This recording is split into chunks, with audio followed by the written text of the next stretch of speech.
Good morning, unicorns. So today I thought I wanted to share a little something that I've been doing most of my life.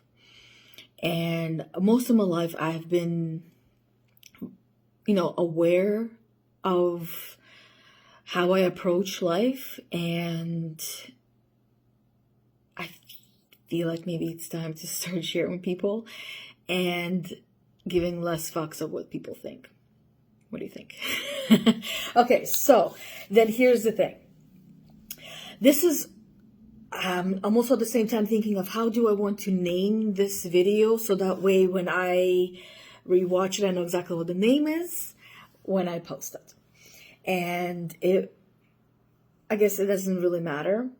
I can figure that out as I go, but here's basically what I want to share with you guys.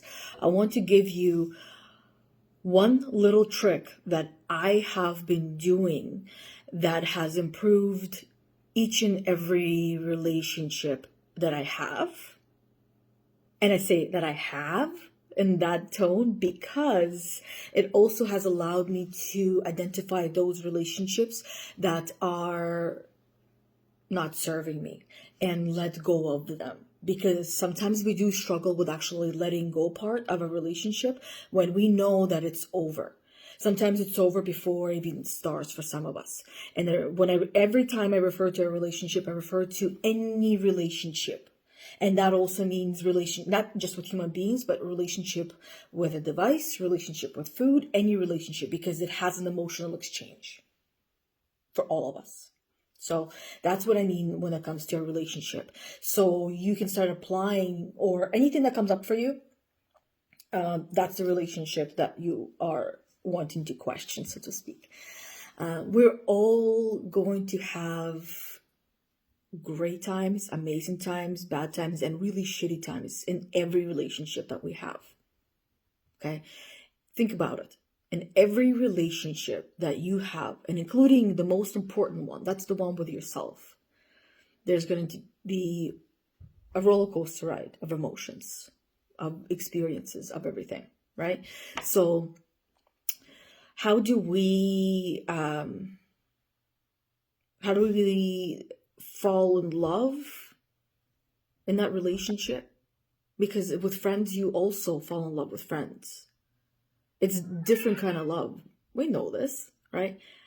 To children, they still struggle to understand that there's different kind of love, and there's still some sort of kind of guilt that some of them can carry, that, I can't love one person, I can't love one friend, I can't have more than like one best friend type of situation is what I'm saying, right?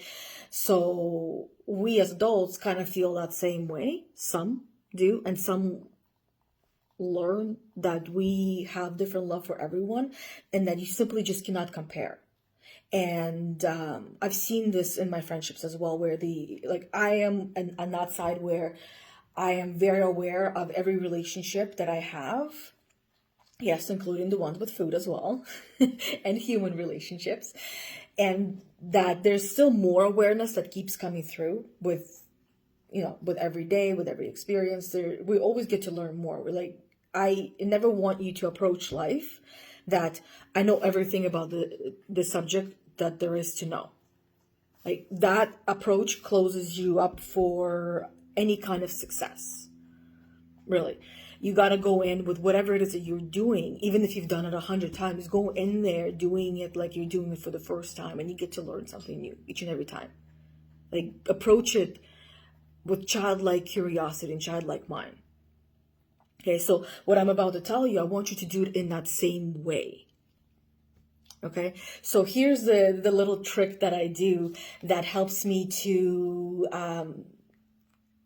even diffuse a situation sometimes, right? And actually not sometimes, all the time. It works for me 100% of the time. And here it is. Ready for it? Okay, I'll do my best to not cry. And I'm being really honest here. So this is basically how I approach a situation with a human being. Okay, if there is an argument, there is a disagreement, there's something that happened, I'm not feeling the vibe from the person. for example, right? And I'm not just talking about my partner, I'm not talking about my husband, I'm talking about in every relationship. Every relationship. It's kind of hard to do with those people that you've just met because you got to give it a little bit of time. So it does work better with those that you at least know a little bit, and you will get to know them a little bit more. So here's basically what I do. I just imagine seeing that person in the coffin, that they are no longer here, and that there's nothing else I can say to them. They're gone. And there's no turning back. And the only regrets I would have would be the things that I wish I would have done better. So then that allows me to pause and remember how precious life is, and that the only time that exists is now. So why on earth would I want to continue to be so angry at someone that I simply cannot imagine my life without? Right? So that's what I do. And that's why. And I don't go that deep right away, but instantly it just brings me back to reality and checks me. It's like, fuck. It allows me to actually hear the other person, whether they're talking or not. Right? I get to hear and feel the other person, and then choose my next steps wisely. And I see this in so many relationships. We all do this, or have done it, right? And we'll still, don't get me wrong, there are times where I forget to do this because, my heat meter is like up here, right? But the more I practiced, the more it became my norm, and to a point where I don't even have to, like, I find myself sometimes even forgetting to do it when I'm in the heat of the moment, because 99% of the time, to me, it's just a visceral memory. A visceral memory, those that might not be very familiar with what I mean by that, and I would imagine the dictionary would say the same thing, but if there is visceral memory in the dictionary.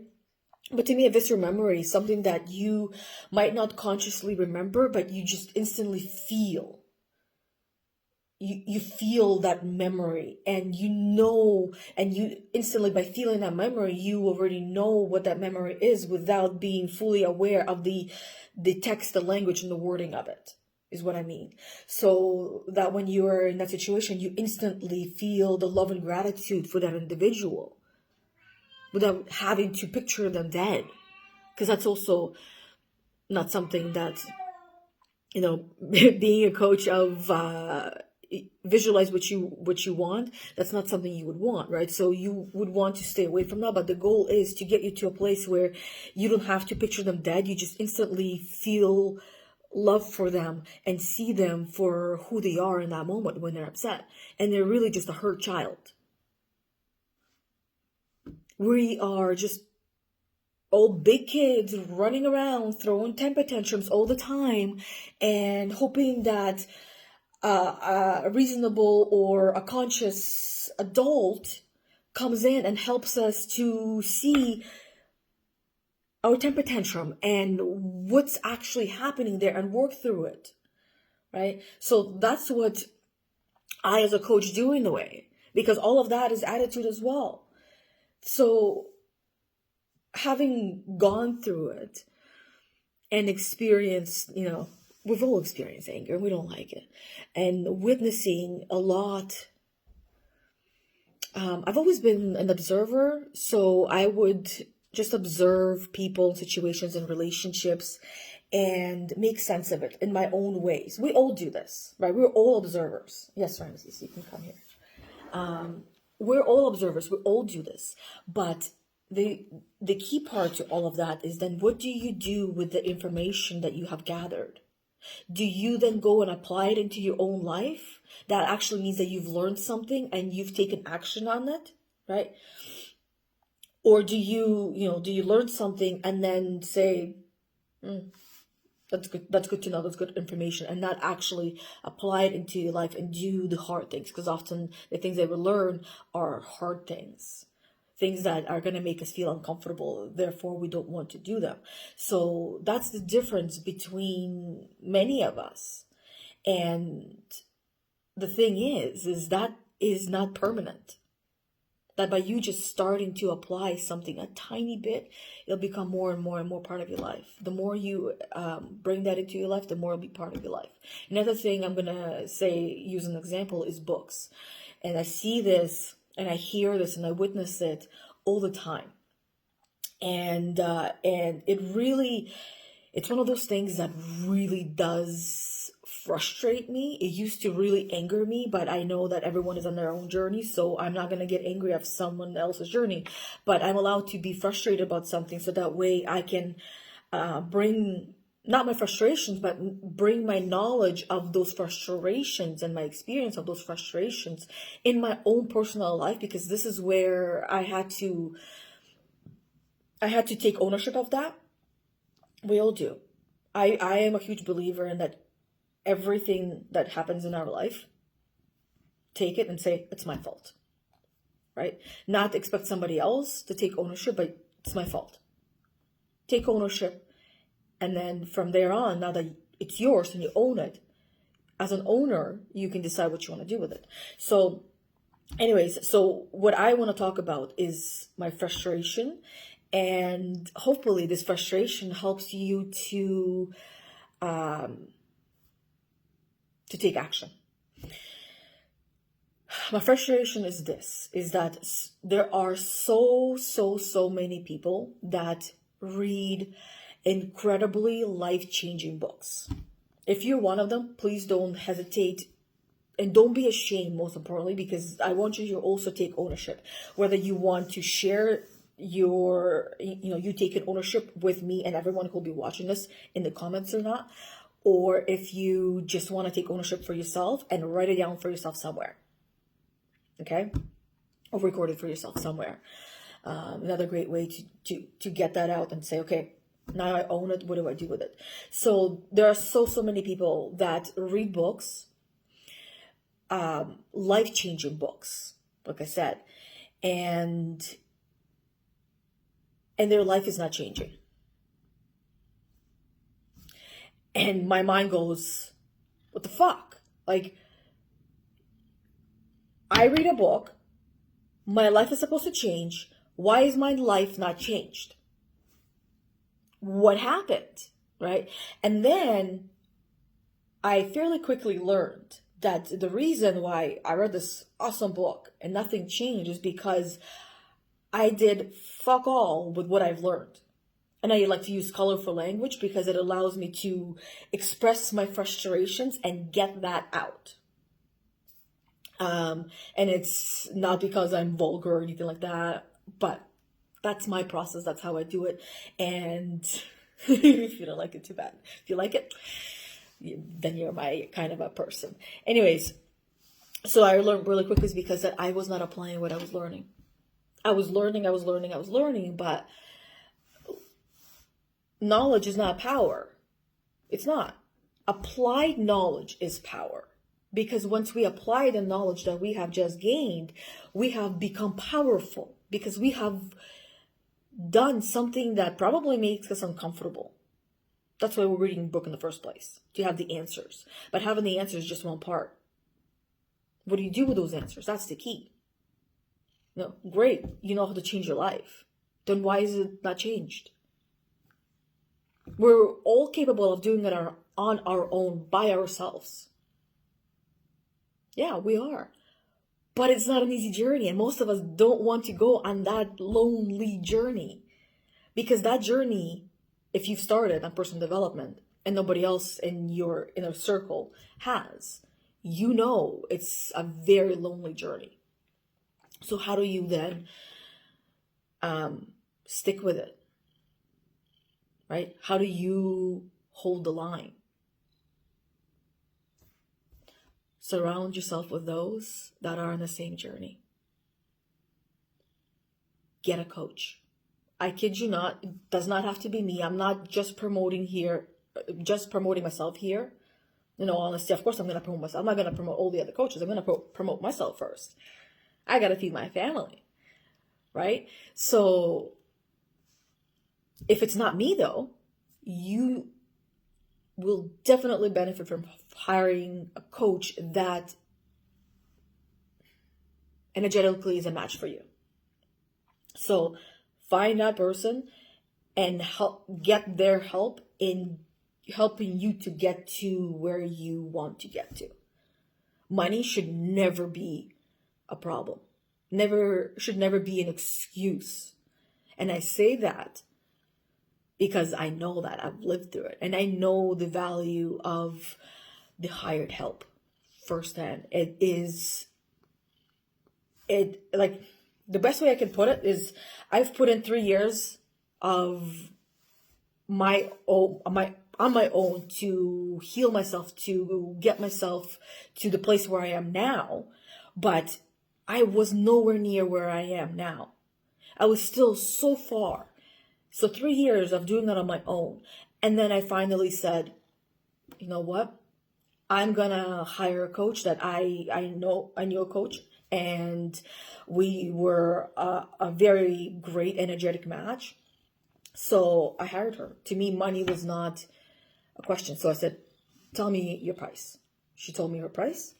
I said, okay, let's do this, right? To me, it was like, you know your value, and I'm not going to ask you to lower your value. Yes, go ahead, Ramses. He knows his value, and he's not asking me to lower his value. That's why he's taking over the, the screen. But never ask a coach to lower their value. It's like me asking you to lower your value. Would you do it? Right? Would you do something that makes you feel like you're worth less? Not worthless, but worth less, which also makes you feel worthless, right? So I have never done that, and I would never do that. That's the price. Okay, great. If they offer me a lower price, then, right? I don't really need to know the details, but what I'm saying is that my life after I hired a coach, this is probably those of you that are watching are actually interested in hiring a coach. So this part is for those of you that are interested in actually changing your life and actually taking the actions, which is the hardest part. And I know this firsthand. There's still things that I struggle with in taking action. There's always going to be things, right? So if your coach that you're thinking of hiring is telling you that, no, I don't struggle with this anymore, I'm completely over it, don't hire them, please. Because they clearly have a very strong ego, and it's going to show up in your sessions, and it's going to affect you, and it can do more damage than good. So for me, that has been a very clear checkpoint. Okay, just sharing my experience here. And those that have the same experience, please share it as well. Or different experiences where you knew there was a trigger or something, and you ignored it, and then you experienced it. So always make sure that you are vibing, right? And that you do, like I said, with coaches, this is another question you can ask them, right? Have you completely healed yourself?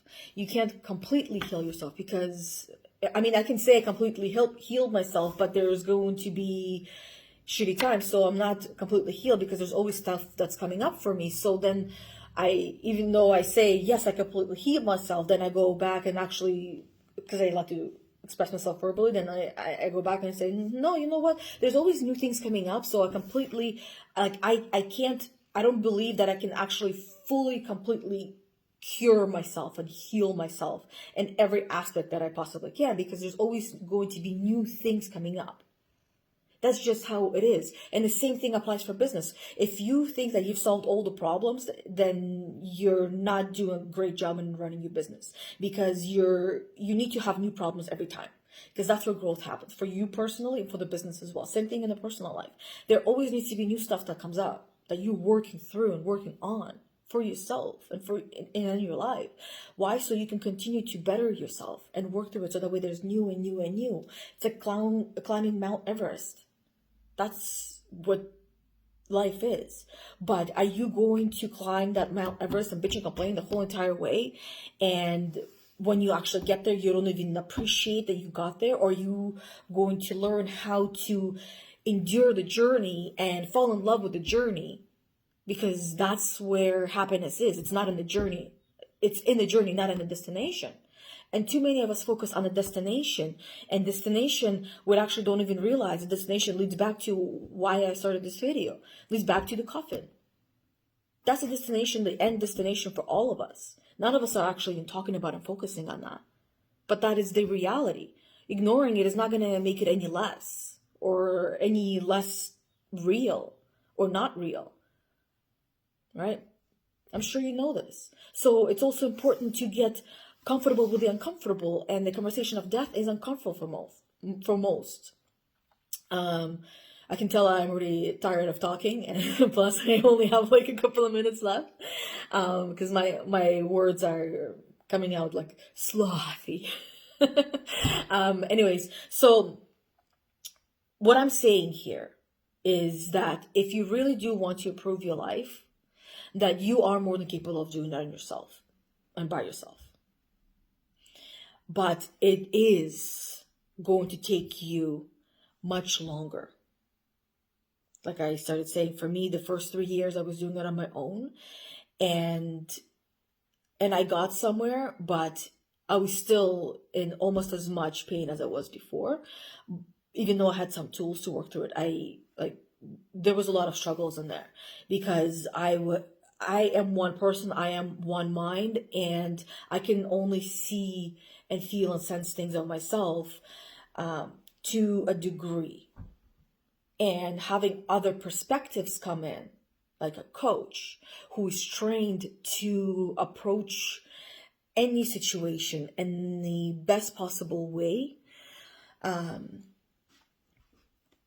is going to be extremely beneficial, because everyone in our life loves to give opinions and constructive criticism.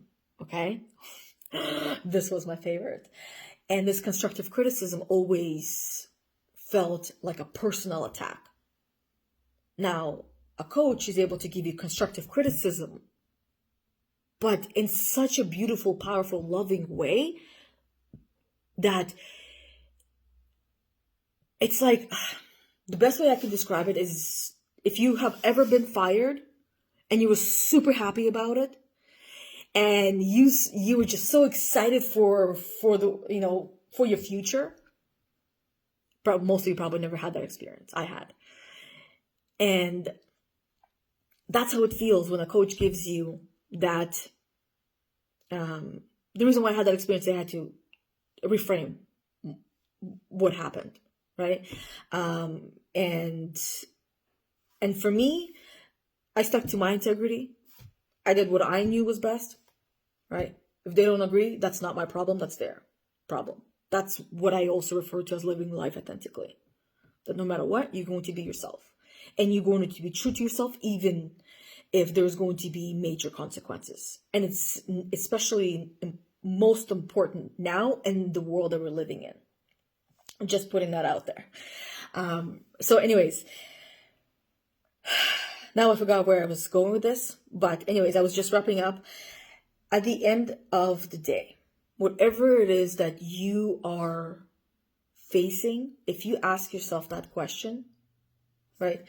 With the business, you can do the same thing, because I've had that experience where someone I was talking with was questioning if this is what they want to continue doing or not. I asked them, well, what if it was like, to them, like the grave? And that example would be, what if it was all gone? Like, what if everything that you did everything, right, for this business, what it was all gone, how would you feel? Right? Because that would be like the death. Everything is gone. You can no longer communicate with it. You can no longer do anything about it. How are you feeling? Right? If you're feeling like you've just had a huge loss, then you're not done with it. Then there are other questions I would go into.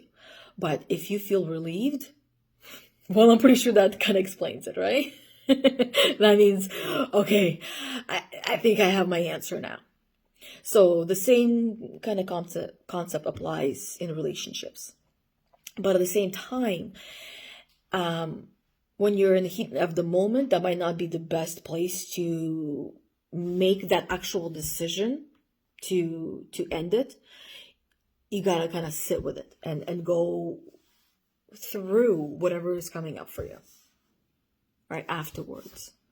Because in that moment, whatever is happening, you might like really, really be angry depending on what happened and depending on how you are with your emotions and how you've been training at this point.